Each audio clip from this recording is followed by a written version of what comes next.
Hey guys, it's Tim, and this is Pro Wrestling Unlimited. As we're here on, what's the date? September 5th, 2018. Nick does not have an echo this time. What's going on, Nick?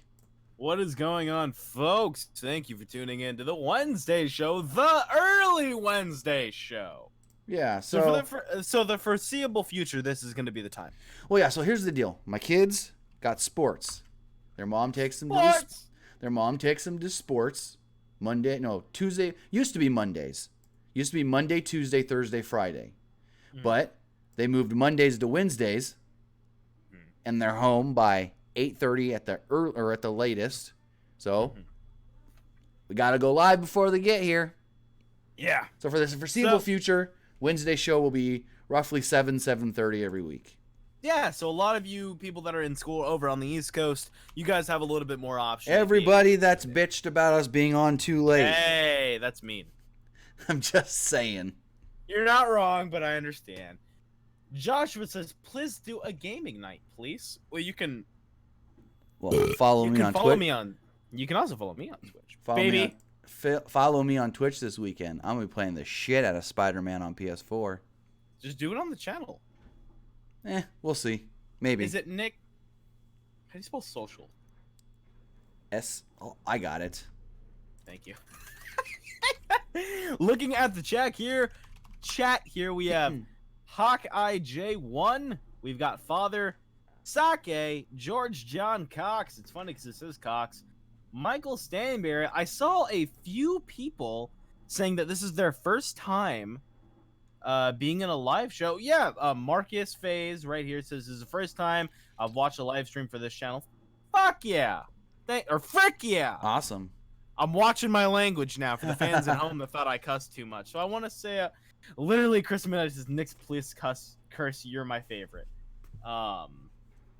So yeah, thank you for tuning in for the first time. Today we're going to be talking about that controversial post that WWE made about the most popular stables. No, it wasn't even most popular. It was their rankings of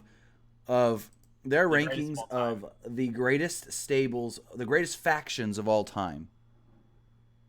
We're also going to be talking too many pay-per-views in a short amount of time. Oh yeah, like booking the same matches on multiple pay-per-views within a month of each other.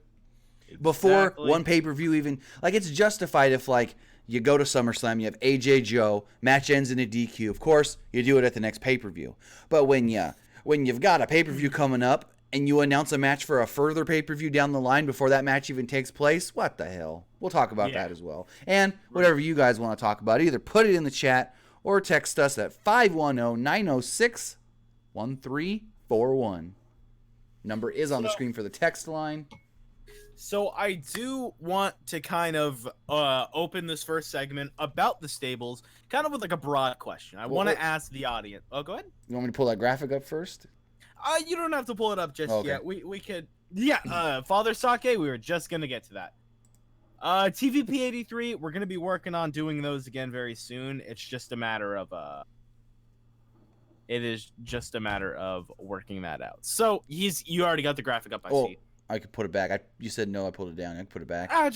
Okay, so throw the graphic up. So I want to say, when you guys think faction, when you guys think wrestling faction, what faction do you guys think of?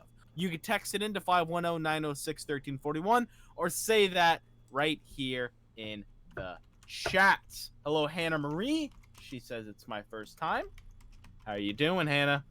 $2. Can you call Rusev Day a stable? Yeah. No, that's a tag team. It's two guys. It's two guys and a manager.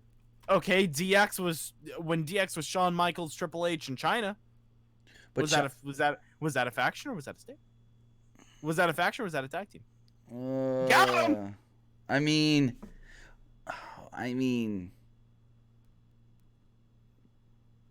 yes and no. I don't know. Well, I mean, at first there was 4 of them because they had Rick Rude. Yeah, but you see how well that works. Plus, China did interact with the men way more than Lana would. That's very true. So looking at the chat here, we've got Evolution and DX, Undisputed Era, Evolution, 4 Horsemen. Got a lot of Evolution. That's good. That's really good. Looking at the text line here, we've got DX and the Shields. 517 says the Shield or Evolution. The 919 says the DX.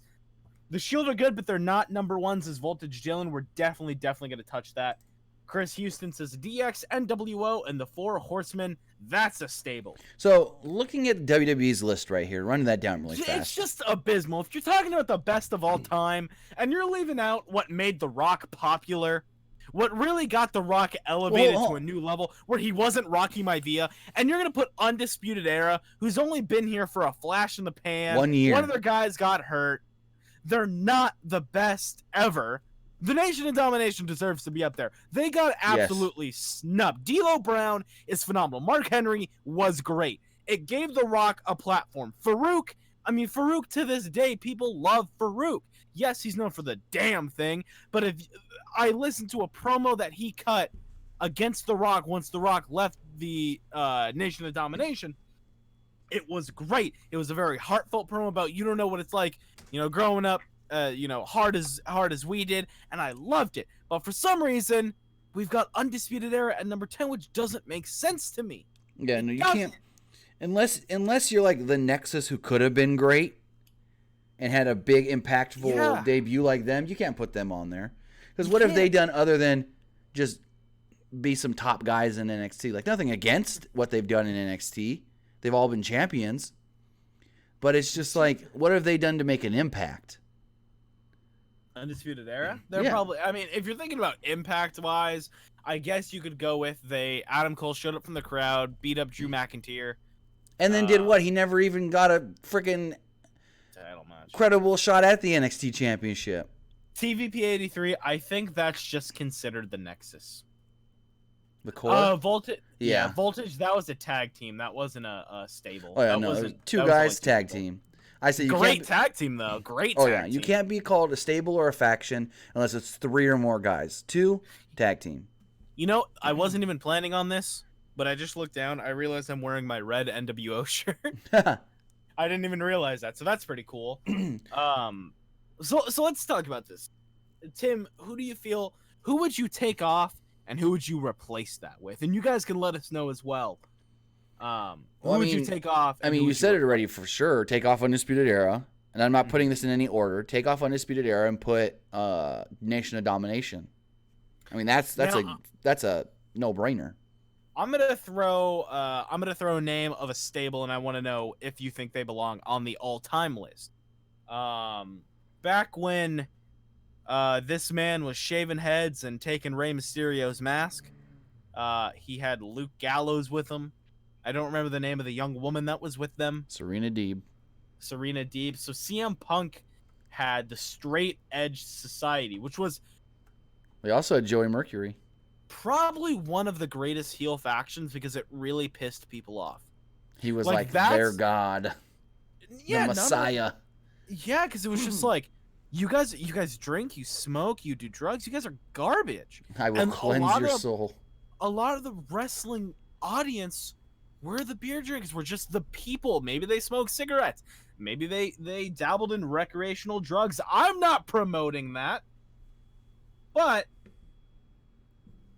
the Straight Edge Society were a great heel stable, and I feel like they deserve to be up on here, but I wonder if the soft limped wieners that WWE have for CM Punk get in the way of that.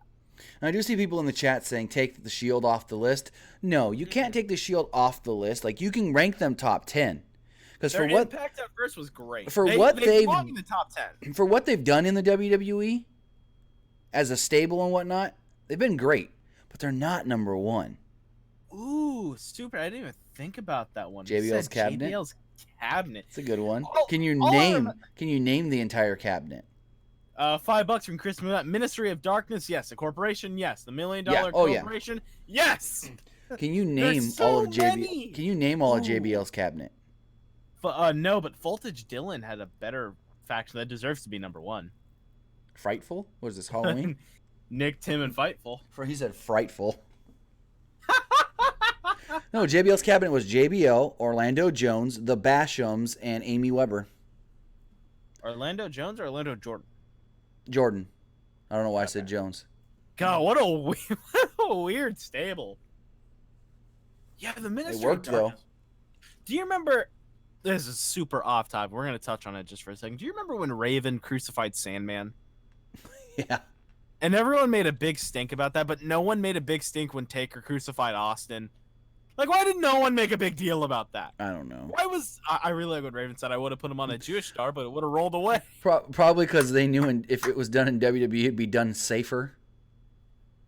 Kristen, that's another good one. The Brood. Which Brood? Maybe, Which Brood? Not the new Brood. Not Hardy and Jeff.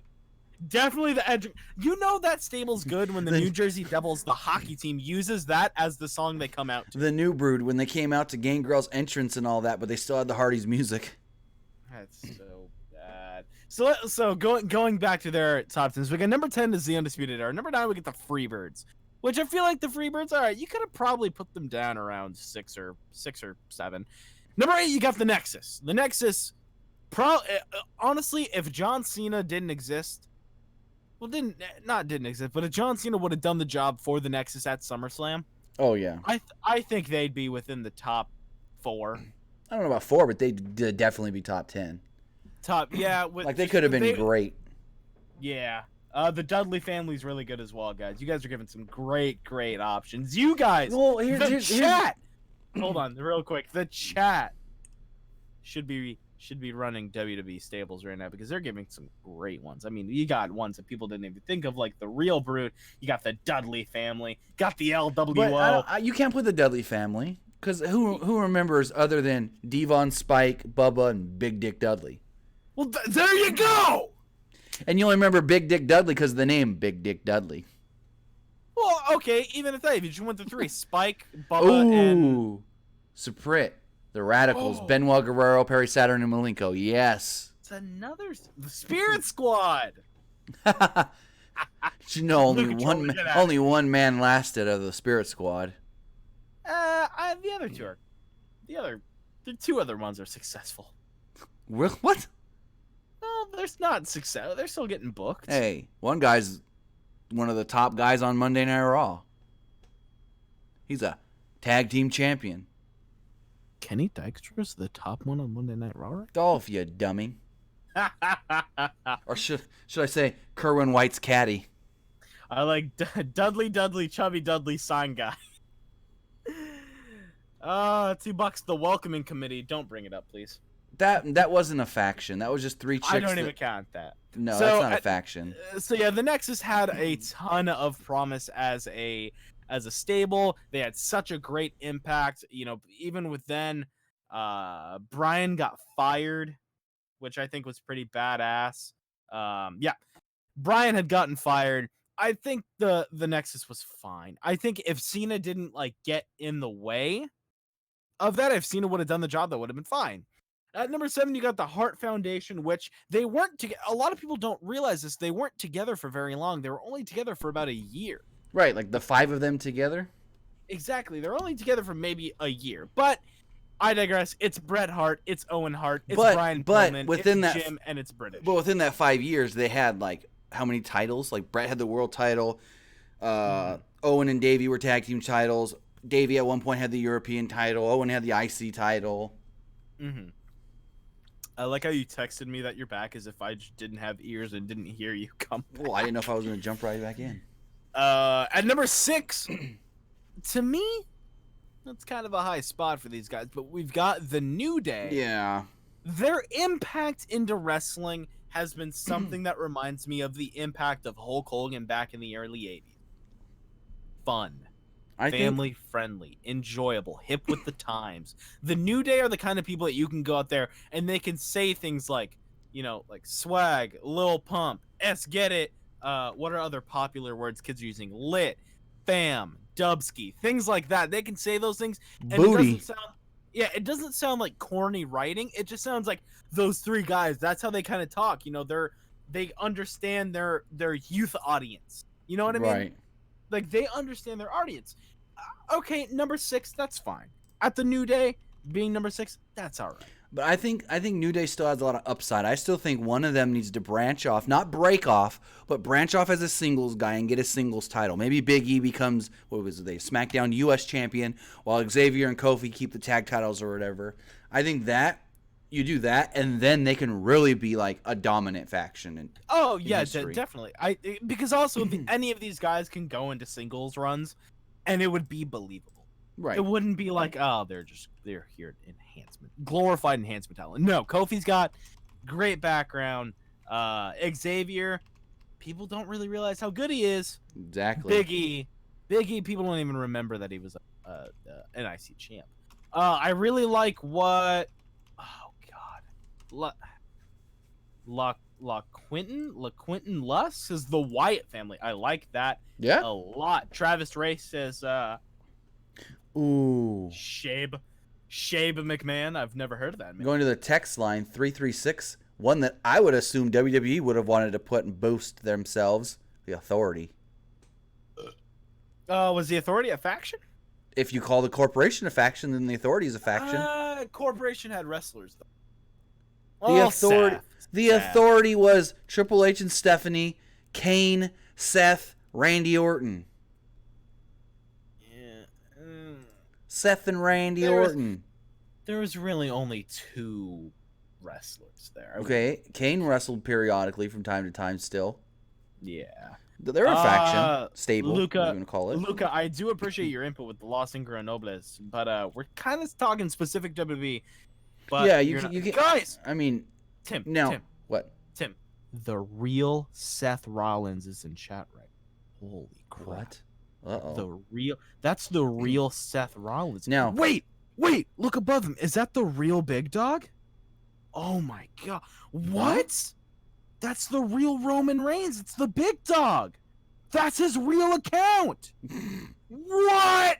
This is awesome. That's so cool. All right, now, deviating just a tiny bit. Luca says Los Ingobernables. Which Los Ingobernables? Los Ingobernables CMLL? Or Los Ingobernables de Japón? CMLO. Saprit says Los Ingobernables de NXT. Who would that be? That would be Almas.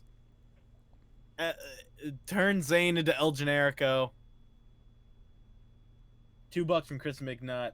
The Alliances or BWO. Lusk again with Randy, Cody, and Teddy. Priceless. What are they called again? Priceless. Are they really? Well, no. Take that back. They were called Legacy. Priceless was Cody and Ted as a tag team. So, continuing back at WWE's list, we've got a number 5 Evolution. Like, if you go off accolades and you go off what they accomplished. My favorite faction. I wouldn't rank them number 1, though, but they're my favorite. They've got to be within the top 4. I mean, oh yeah, you had Flair and Batista as your tag champs. You had Triple H as your world champ, and then you had Randy as your IC champ. All the men's titles were on Raw were held by Evolution. And another thing I loved was they kind of broke up in a great. Well, I wouldn't say broke up, but they, the way they turned on Randy was great. Became the youngest world champion. And then they beat the living crap out of him as if he was getting beaten into a gang, except this gang was not going to take him back. And then 7 months later, Batista broke off. And then 7 months later, probably one of the most used GIF in the thumbs in the world down? is the thumbs up and then the thumbs down. That's probably one of the most used GIFs in my Triple opinion. H thinks he's going to challenge JBL. Oh no. No, not today. Trayvon Womack, that's the same thing we're wondering, brother. Sergio Gomez says NWO or DX is easily number 1. We will get to that. Where is 3MB? You're not wrong. So we're in the top 4 now. So at number 4, I feel like they should be number 1 or 2. Number 1. The NWO. So the NWO probably had the most impact out of all of these organizations because as Tim was telling me earlier, and I knew this, but Tim reminded me, without the NWO, there would have been no Monday Night Wars. There would be no Stone. Do you think without NWO there would be no Stone Cold? No, there would. there would have been. Yeah. But here's my theory on this. If Nash and Hall would have never gone to WCW, if they would have never became as big as they were, add Hogan there, create the NWO, start beating the WWE in the ratings, there would have been no reason for WWE to change up what they were doing and just be complacent. When they started losing in the ratings, then the WWE was like, crap, we need to do something. These guys are being edgy. We need to now be edgy or have attitude. And with that, I mean, we got the Attitude Era. The Monday Night Wars. Yeah.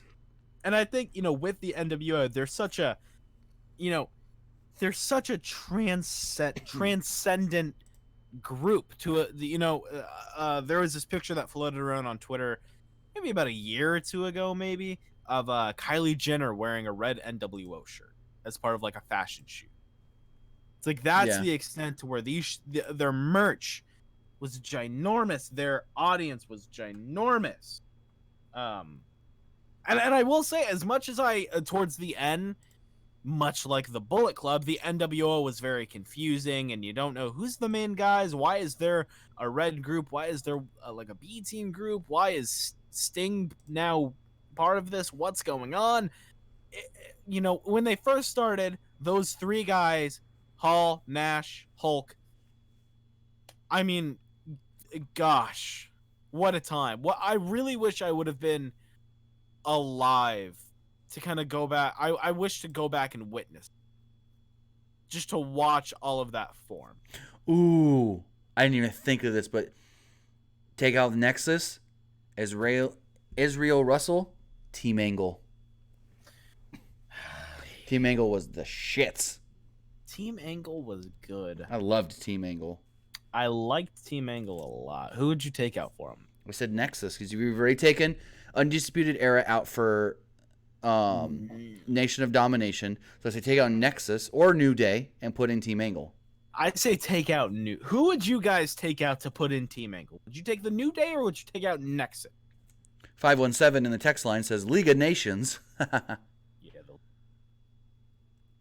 Oh God, I might as well just call them. Gosh darn, what are they? Job Squad. Oh. Yeah, like that one didn't get past us. Jeez. I say number one is Social Outcast. That's right. Cute.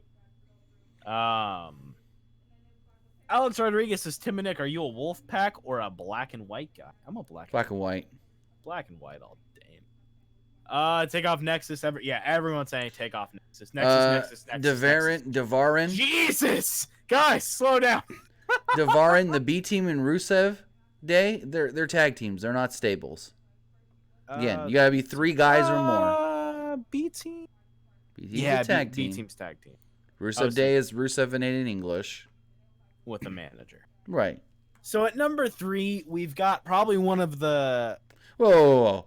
El Skeleto. Are you saying Nexus was more dominant than Team Angle when you had the tag team champions and the world champion together? I think when it comes from, they had one good angle, and the WWE floundered them by having them lose at SummerSlam. Then that's why I feel it's not even fair to put the Nexus on there. Exactly. The Nexus could have been something great. Exactly. We didn't see what they could do. XMXX Ultra, right to censor. I don't know. They were controversial for their time. They did get a lot of. They were good at getting heat. They got some fucking freaking X-Pac heat. Team Extreme now. That's more like Rusev Day. They were two guys and a manager. But Lita wrestled a lot though. True. And she also mixed it up with like Dean Malenko.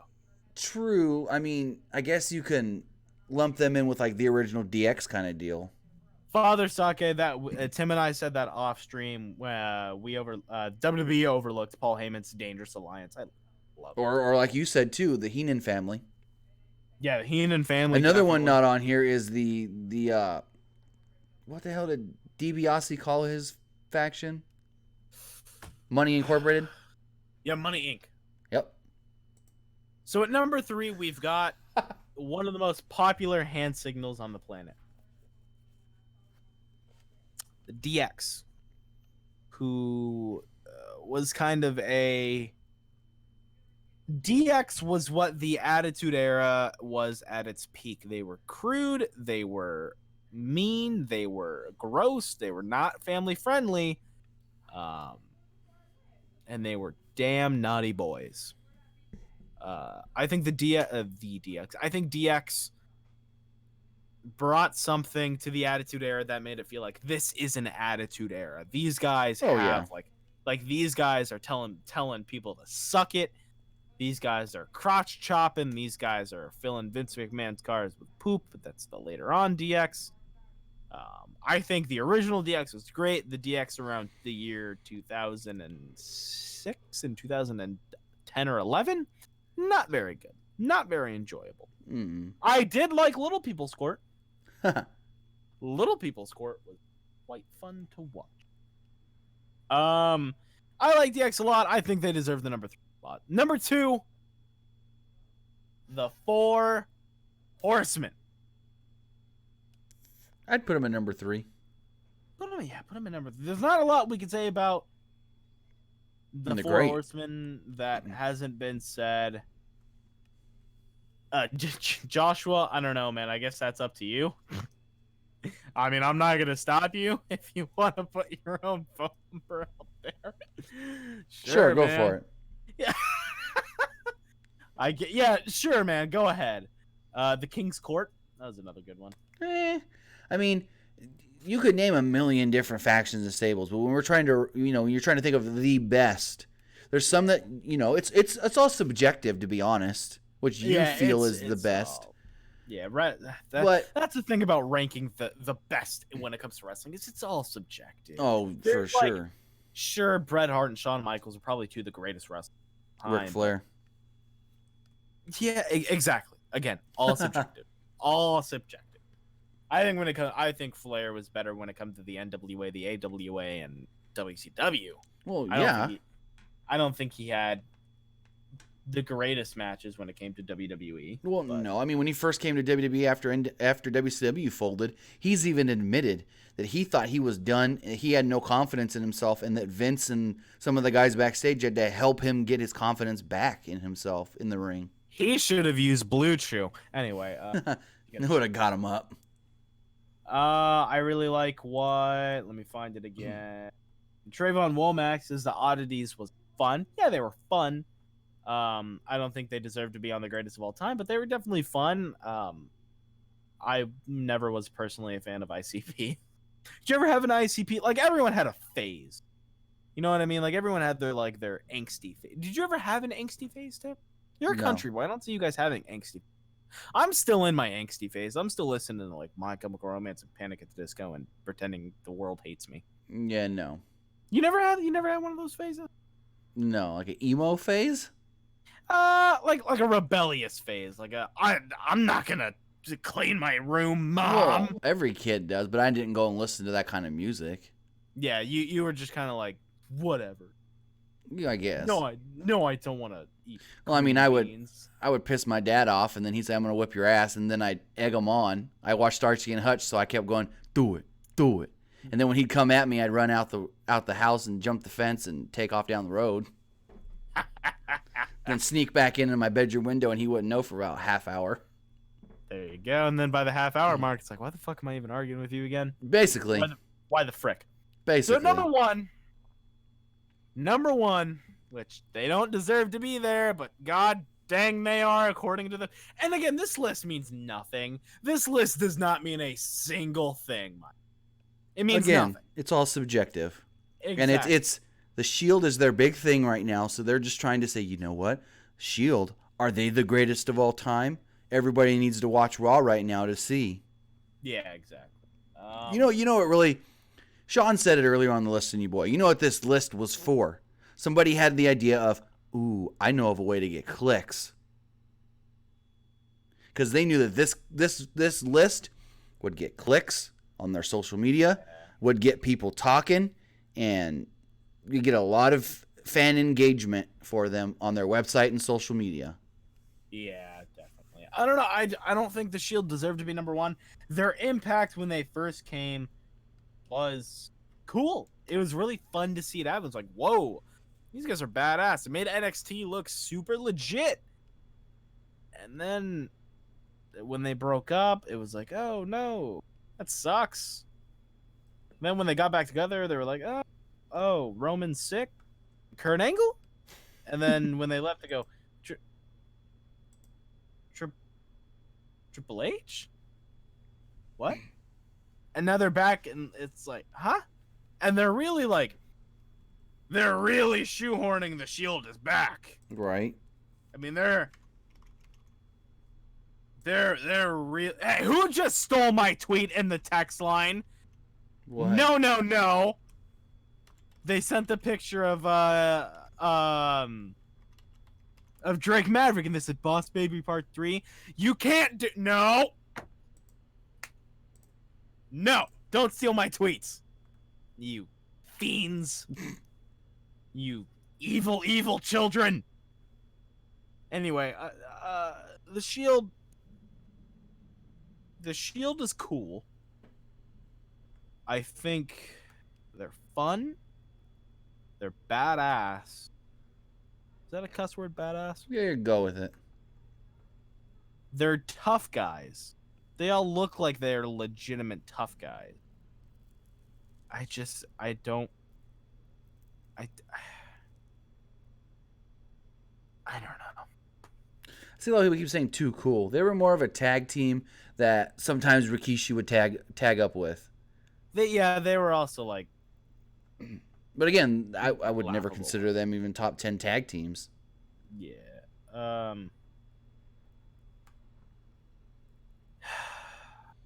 I mean, if I was going to rank my top 5, I would go in order. 1, NWO. Is that your number one? Yes. Number 1, NWO. Number 2, DX. Number 3, the Four Horsemen. Number 5 would be Evolution. And then number 4 would be Evolution. And then number 5, I would maybe put the Shield number 5.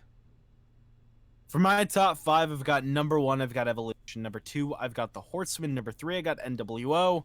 Number 4, I've got DX. Number 5, I guess the Shield, because I just feel like all the other the top 10 through 6 didn't really have impact in my opinion.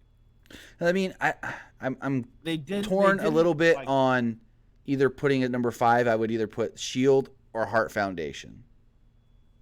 Heart Foundation, yeah, but I mean, who cares?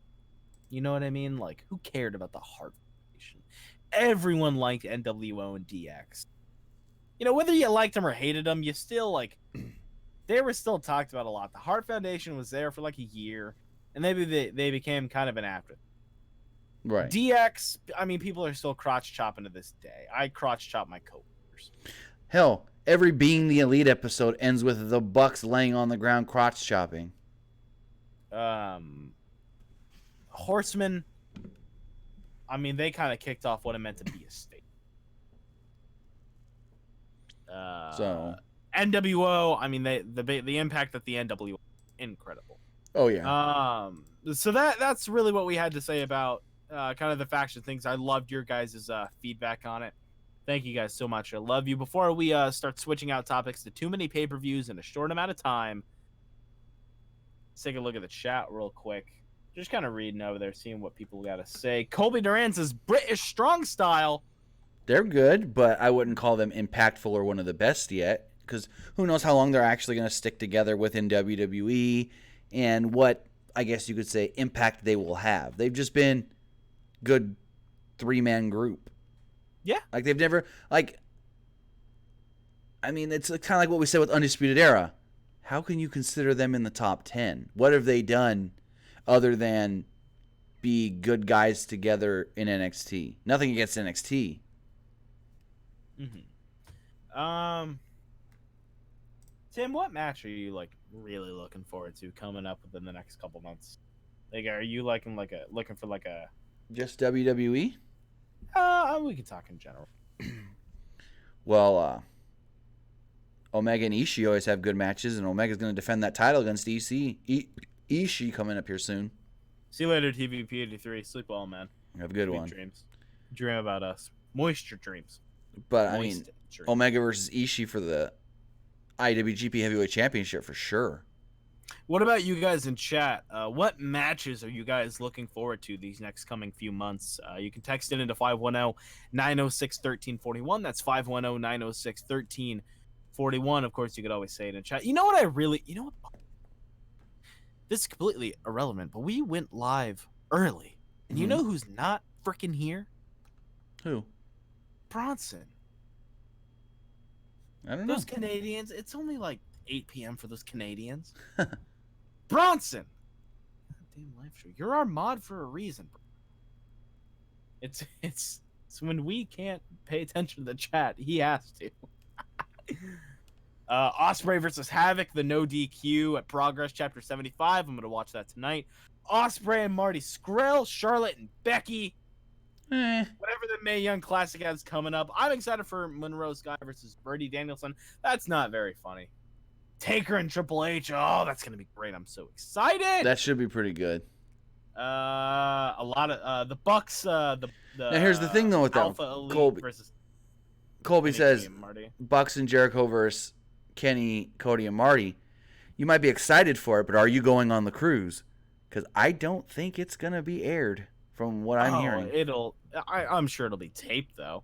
$5, Nick. I'm sorry I saw your tweet. Also, why do you want the same? Why is WWE wanting to do the same match for Hayes and Super Showdown? We'll get to that. We're gonna get to that, but I wanted to talk about the cruise really fast. Hold on. Okay. Cody versus Drew. Father Sake, you make a great point. Cedric and Murphy at Super Showdown if they get the time, which I'm sure they will. El Skeleto's looking forward to War Games. Joshua in the chat says, if I donate $1K, can I be a mob? Yes, you can be a mob. Yeah, you can be a mob. Ooh, Trayvon, one more thing. Trayvon Womack, if that happens, hell yeah. Seth and Nakamura at Survivor Series in theory. That would be good. Champion versus champion. That would be great. Now, here's my thing with the cruise thing. So Jericho did a podcast. I can't remember which. I think it was the one with the Bucks and Cody on it. And he literally said that what he wants to do with his cruise is, if you're on the cruise, you're getting all this cool stuff.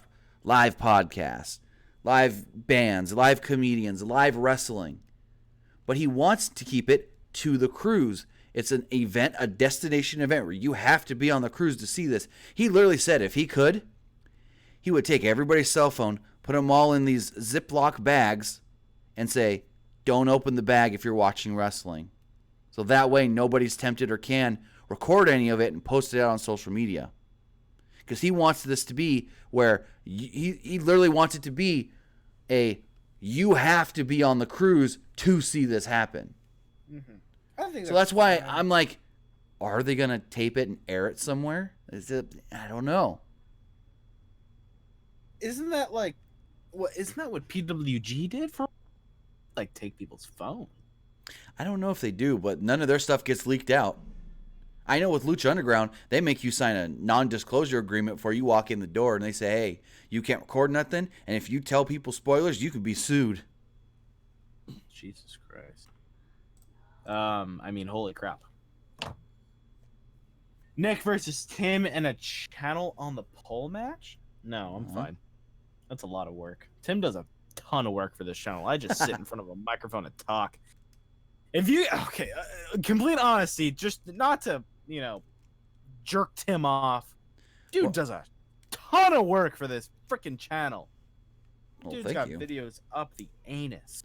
On newer WWE, if you're talking about Seth and the cut up arm from the glass spot on Raw, he's fine. Yeah, he's fine. He's just got a little. So let's talk a little bit about too many pay-per-views, too many matches, too many cooks all at once. It's stressful, man, and it's kind of boring. Within the next month and a half, you've got 3 big shows. You've got Hell in a Cell, in 2 weeks.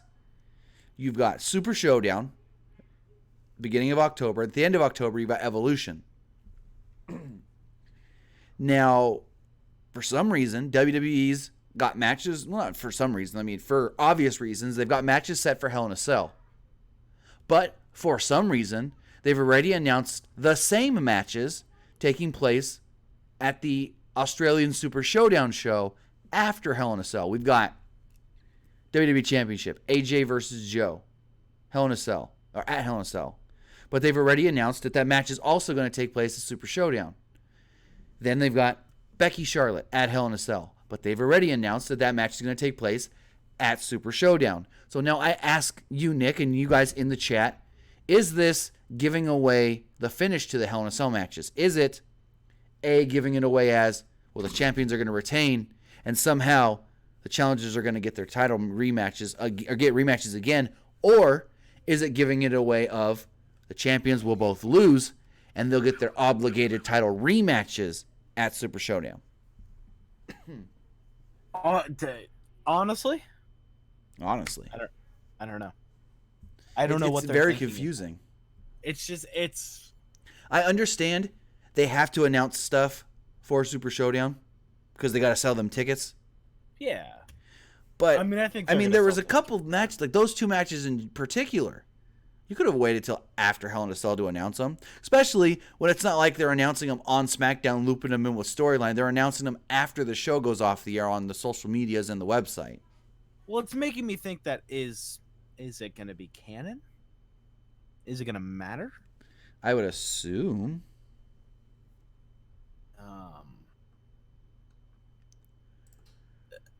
Luca, have you ever been to that arena before? The Melbourne Cricket Grounds?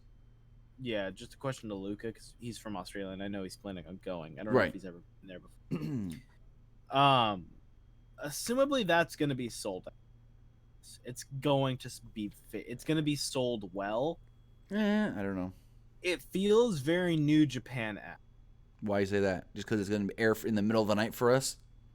And not only that, a ton of tag matches. Oh, yeah. And like a handful of title matches. I mean, I didn't think of it like that, actually. Yeah, there's a ton of tag matches, a handful of title matches. Is this their answer to pay-per-views where you could see all of your favorites? Especially because it's an overseas thing and this doesn't happen too often in Australia.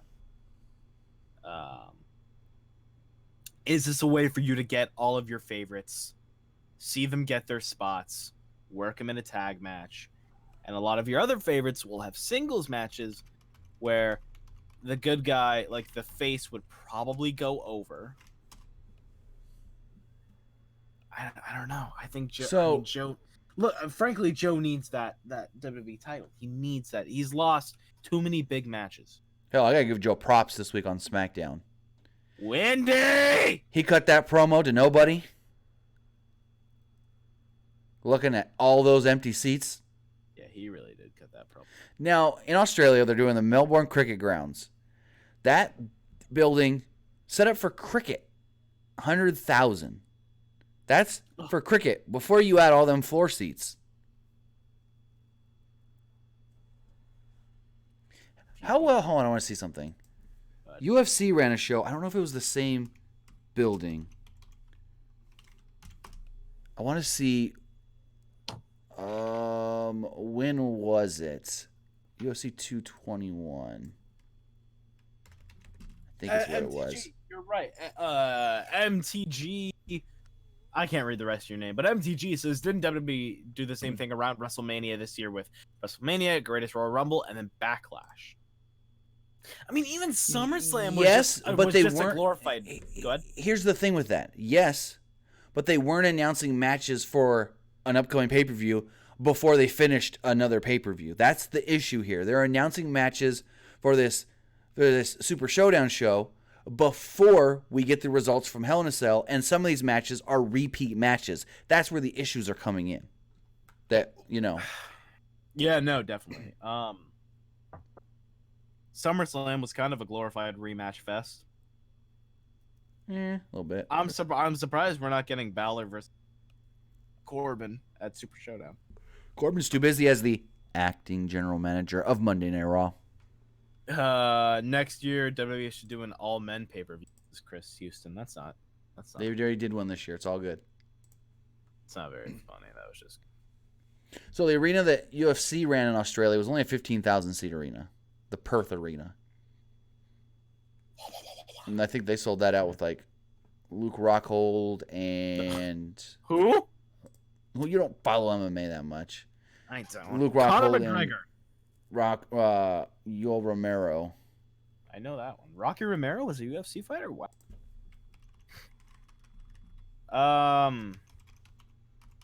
Marcus Ryan. I want to talk about that. Who? Marcus Ryan in chat says, should WWE have an off season like in sports? No. Why? Because they're a television product. Well, I mean, I just kind of put my foot in my mouth there, actually. So is baseball. So is football. Yeah, but WWE, Vince McMahon. See, so if you ever listen to Bruce Pritchard on his podcast, Something to Wrestle With, he always tells the story of Vince McMahon got a phone call one day, and it was from Ted Turner, and he said, "Hey, Vince, I'm in the wrestling business. I bought me a wrestling company." And you know what Vince told Ted? What? Cool. I own an entertainment company. Oh. So, okay. I think if you can work it in a way to where you give off season to specific people. I got something on that too. Go for it though. I know. I think I probably know what you're gonna say. There's too many big names in there for them to take any bit of time. No. It would just be too hard to work a WWE off season. This is a video that I would like to do a hot take at some point because I feel like this could be a very interesting topic if you sat down and really, really thought about it. So here's my thing. Now, house shows, you can give, say you've got, let's look at the Raw roster. You've got guys on top like Braun, McIntyre, Ziggler, Owens, Roman, Dean. I'm just trying to go like 10 big guys. Dean, Seth, Jinder's another guy they use a lot. Elias, and Alexa. Well, I'm talking about just males, and I could pick Bobby Lashley. So you got those 10 guys. You can rotate 2, maybe even 3 of those guys a week off of the live events to give them some time off. Put them on like a rotating schedule where, 2 or 3 guys a week get a weekend off, and it rotates through, like Daniel Bryan.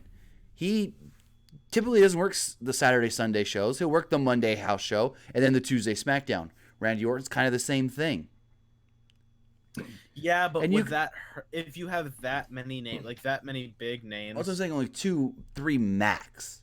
Wouldn't that hurt ticket sales a little bit for house shows? Not typically. If you have guys like Dean, who I think Dean refuses to miss work. Well, if the guys don't want to take the time off, then they don't need to take the time off. But if you got someone like a Roman who goes, "Hey, can I get this weekend off? It's my kid's birthday," or "Can I get this weekend off? I want to take my kids so and so," and they're like, "Well, when was your last time off?" "Okay, it's been a month." "Yeah, sure. Take a Saturday, Sunday, or take a Friday, Saturday. Work Sunday, Monday." You don't even have to give them the full weekend if you don't want to. Well, I think they do that anyway.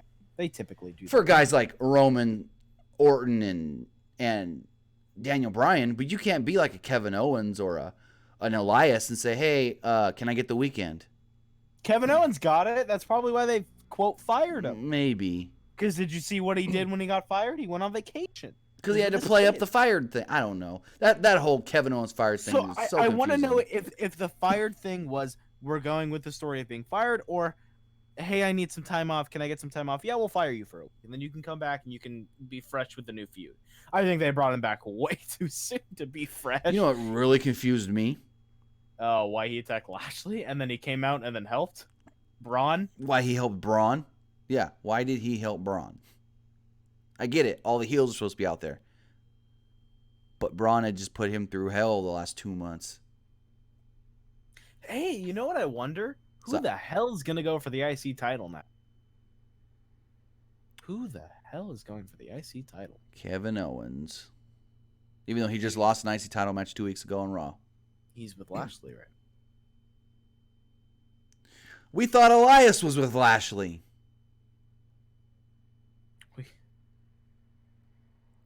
It's really true. I guess WWE can retcon anything they want. Hawkeye, just this random question before I have to go to bed for school tomorrow. Is Charlotte and Becky confirmed for Inside the Cell? No. No, they're just at Hell in a Cell. They're teasing it on social media saying, hey, let's do this in the cell. But it's not. It's as of last night on SmackDown, it's not in the cell. Which is fun. That's so. I feel like they could do fine in the shell, but Nicole Paul shell? Dean Ambrose should not go for the IC title because the Shield is. He's scared of Braun and he's part of mad the at Shield. Well, I get the only thing I can think of is why he would team with Braun is I guess if he's on his side, he can't hurt him. I guess. Ultra, I don't know. He says that they're panicking after All In. They're throwing everything creative at the chalk. I could see them having a little bit of like, well, dang, they did better than we thought, and so I could see them being. Let's give them a good Monday Night Raw. I could see them being the petty ex-girlfriend. That's like, oh, he's talking to this girl. I'm gonna post a super hot selfie on Instagram. No, you know what I mean? Like getting back at them.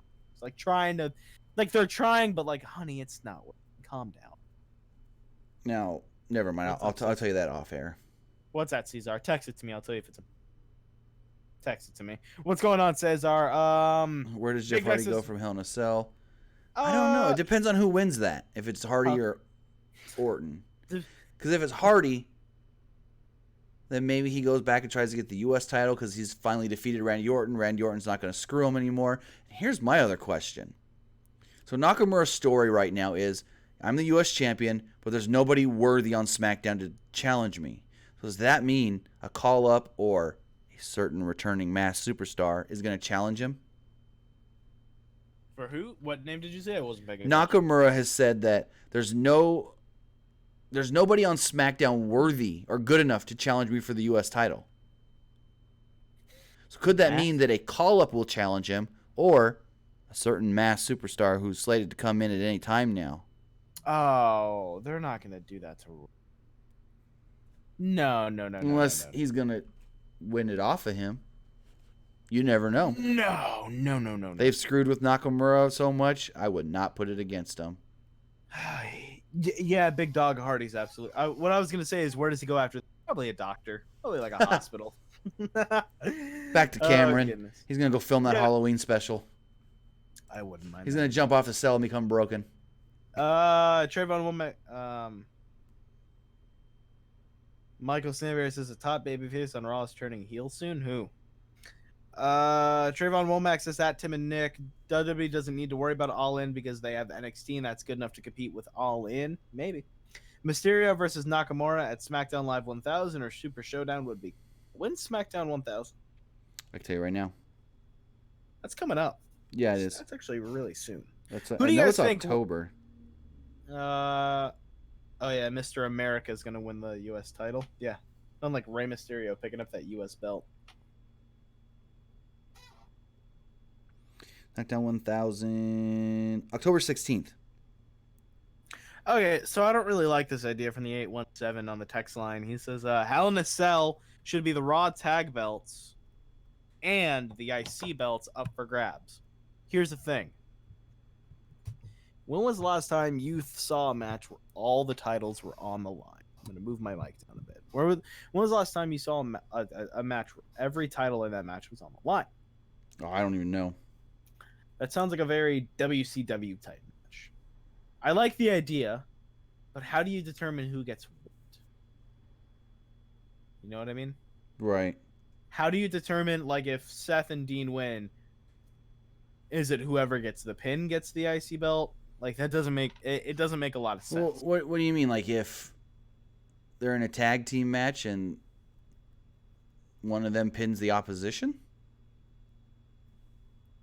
They're in a tag team match, and it's for the tag titles. And the IC? And the IC title at the same time. And let's say Dean pins Drew. That means Seth just keeps the IC? Yeah. But so there's no way walking out of this that Dean could theoretically pick up that IC title. No, the title would stay with the winner, which is Seth Rollins, because he would technically be considered winner of the match with Dean, and then they would, I guess, if you're fantasy booking that, they would get the tag titles as well. But Dean picked up the win. Dean won the match. But Seth didn't lose, so he didn't lose his title. Yeah, but Seth didn't get the pin. It doesn't matter. They pick up the tag titles. Seth keeps his title since they won. Yeah. That would be a heel thing to do. Oh, hey, I'm going to take the pins so I get your title. No. That's true. Trayvon Womack says, oh, by the way, SmackDown 1000 is in my hometown, Washington, D.C. Oh, you should go, dude. Like, yeah. You should absolutely go. Arm Week said, or not Arm Week. You are Arm Week. Yeah, I know. Finn or Rude is gonna turn heel. Yeah, it's gonna be Rude. I can see Rude turning. It's not gonna be Finn. No, he smiles too much. Ash and Tyler, thank you, Mr. Wrestling Almanac says the Brothers of Destruction versus Stone Cold and Triple H. All titles were online. Colby Duran, I like the idea. Should Chad Gable join 205 Live, and then should they move 205 Live to Full Sail University? Why not bring some main roster guys onto 205 Live for a little stint? Look how good it was when you had what's his name? Roderick Strong on there. Screw it. It's not gonna hurt if you give him a one-off. Nicole Paulus is Beth and Santino versus Mickey James and Kofi Kingston. Yeah, that one makes sense because those are two. Like, there's a women's title and a men's title. That makes sense. This one it's an odd number of titles. It's 3 titles that are going away. It's very muddy and doesn't make sense. There's a clear who could win and who could lose. All right, I need Luca. Why? Luca, have you seen any local Australian advertisements for Super Showdown? Yeah, about the Shawn Michaels thing being a special guest. Yeah, local advertising is advertising Shawn as special guest referee. I don't know if he's in here, so I'm gonna go in the Discord. All right. Have you seen? I just read that and I was like, interesting. I mean, I see it happening. Oh yeah, for sure. And then he screws the Undertaker. Exactly. But all right, we can end out the show with this. I really want to see Undertaker. Huh? Do you really want to see Undertaker and Shawn Michaels? I'm torn. Yes and no. Yes, I don't. Because the matches they had before, 10 years ago almost. Okay, Lucas says no. The matches that they've had were great. But at the same time, Undertaker did not look good in his last 2 WrestleMania matches.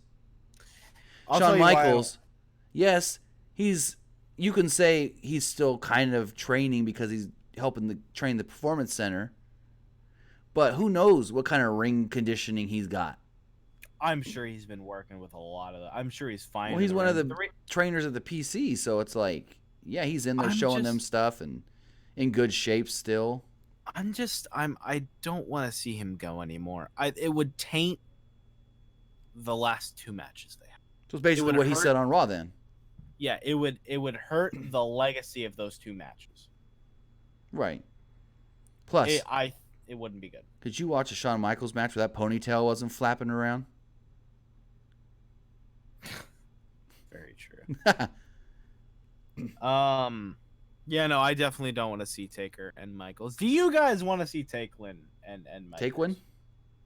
Taker and Michaels. Taker and Michaels. Taker and Michaels. Let us know, and while you let us know, I want to extend a thank you for tuning into the show tonight here on September 5th, 2018.